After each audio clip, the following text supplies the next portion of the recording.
नमस्कार दोस्तों, आप देख रहे हैं अविरल टाइम्स और मैं हूं आपके साथ सोनाक्षी दीक्षित। लोकसभा चुनाव के नतीजे अब आ चुके हैं। एनडीए की सरकार बनने तो जा रही है, लेकिन 234 सीटों पर इंडिया ब्लॉक की जीत ने चुनाव को एक तरफा नहीं होने दिया। भारत के इस चुनाव पर अंतर्राष्ट्रीय मीडिया की भी नजर थी। मंगलवार को आए चुनावी नतीजे को अंतर्राष्ट्रीय मीडिया में मोदी के कमजोर होने के रूप में देखा जा रहा है।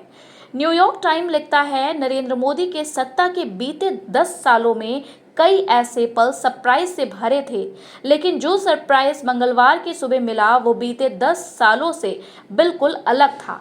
क्योंकि नरेंद्र मोदी को तीसरा टर्म तो मिल गया, लेकिन उनकी पार्टी बहुमत नहीं ला पाई।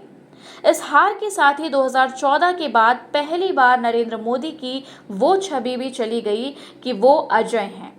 बीजेपी ने अपने दम पर 240 सीटें जीती हैं, जो 272 के बहुमत के आंकड़े से काफी कम है। इंडिया ब्लॉक 234 सीटें जीती हैं। अपने सहयोगियों के साथ मोदी सत्ता के शीर्ष पर तो रहेंगे, लेकिन उनकी करिश्माई छवि पहले जैसी नहीं रही।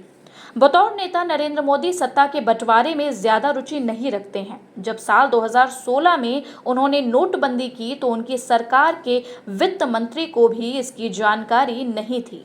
जब जम्मू कश्मीर से संविधान से अनुच्छेद 370 को हटाया गया तो भी अमित शाह ने सीधे संसद में इसका ऐलान किया, और ये बिना किसी चर्चा के प्रस्ताव ऐसे आया जैसे ये डन डील हो। लेकिन अब वो दिन चले गए हैं।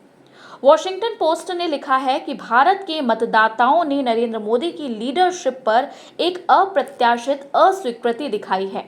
दशकों के सबसे मजबूत नेता के रूप में पेश किए जा रहे मोदी की छवि को इस जनादेश ने भेदा है और उनकी अजय छवि भी खत्म की है।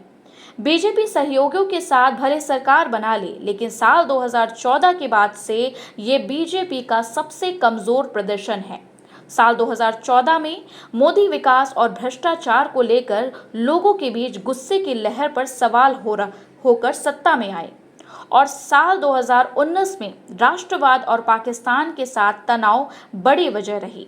लेकिन इस बार बीजेपी बहुमत से दूर है और नरेंद्र मोदी, जो अपने 23 साल के राजनीतिक करियर में कभी भी बहुमत लाने में फेल नहीं हुए, वो पहली बार ऐसी स्थिति में हैं। मोदी की मजबूत नेता की छवि है और चुनाव के बाद भी कई राजनीतिक पंडितों ने यह अनुमान लगाया था कि एक बार फिर उनकी लहर में देश का विपक्ष बह जाएगा। Johns Hopkins University School of Advanced International Studies में राजनीतिक वैज्ञानिक देवेश कपूर ने अखबार से कहा कि इन सबके अलग मंगलवार को जनता ने वो किया जिससे लगा कि लोकतंत्र उतना कमजोर नहीं है जितना इसे समझा जा रहा है। इस नतीजे ने बताया कि वोटर स्वतंत्र दिमाग से वोट करते हैं, वरना ये रथ नहीं रुकता। कतर के प्रसारक अल जजीरा ने भी मोदी की छवि को डेंट लगने की बात लिखी है। अल जजीरा की रिपोर्ट लिखती है कि मोदी सरकार तो बना लेंगे, लेकिन उनकी सरकार अपने सहयोगियों के हाथ में होगी। साथ ही ये जनादेश बीजेपी की चुनावी नीति पर भी सवाल खड़े करता है। बीजेपी और नरेंद्र मोदी का कैंपेन सांप्रदायिक बंटवारे पर अधिक फोकस था। ऐसे दावे किए गए कि विपक्ष सत्ता में आने पर संसाधन मुसलमानों को दे देगा, लेकिन विपक्ष का कैंपेन मोदी सरकार की स्कीम और उनकी आर्थिक विफलता पर आधारित रहा। बीजेपी का नारा था, अब की बार 400 पार, लेकिन मोदी की बायोग्राफी लिखने वाले नीलांजन मुखोपाध्याय कहते हैं कि ये ओवर कॉन्फिडेंट वाली जुबान थी।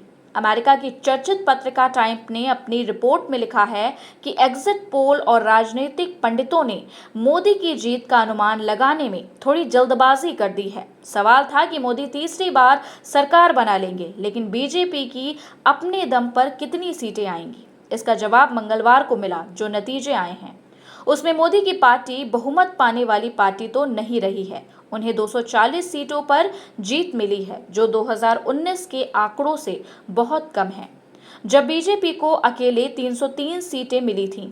20 पार्टियों के गठबंधन इंडिया ब्लॉक को 234 सीटें मिली हैं। उन्होंने उम्मीद से काफी बेहतर किया है। धन्यवाद।